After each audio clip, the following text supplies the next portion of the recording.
চট্টগ্রামের elevated expressway সড়ক দুর্ঘটনায় গত হালিয়ে মৃত্যু দুইজন মোটরসাইকেল আরোহী। 8 নভেম্বর শুক্রবার দিবাগত রাত 12টার সময় উড়াল সড়কের সিপিজেড এলাকাত লালখান বাজার মুখী সড়কত এই দুর্ঘটনা ঘটে। নিহত দুই যুবকের মধ্যে একজনের নাম হল মোক্তার, তার বয়স 28 বছর, আরেকজন হল রুবেল, তার বয়স 36 বছর। তারা দুজনেই নগরীর সদরঘাট থানার মাদারবাড়ি এলাকার বসবাস করত। নিহত রুবেলের আছে 2 স্কুল পড়ুয়া কন্যা সন্তান, আর মোক্তারের আছে 1 বছর বয়সী পুত্র সন্তান। রুবেল এবং মোক্তারের আড়াইরে একেবারেই দিশাহারা তারার পরিবার। নিহত রুবেলের বাড়ি কুমিল্লার হোমনাই, আর মোক্তারের বাড়ি ফরিদপুর।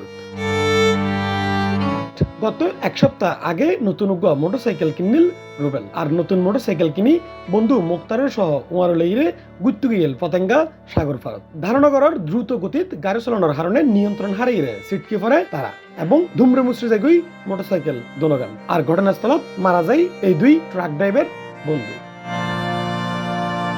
C+ চট্টগ্রাম।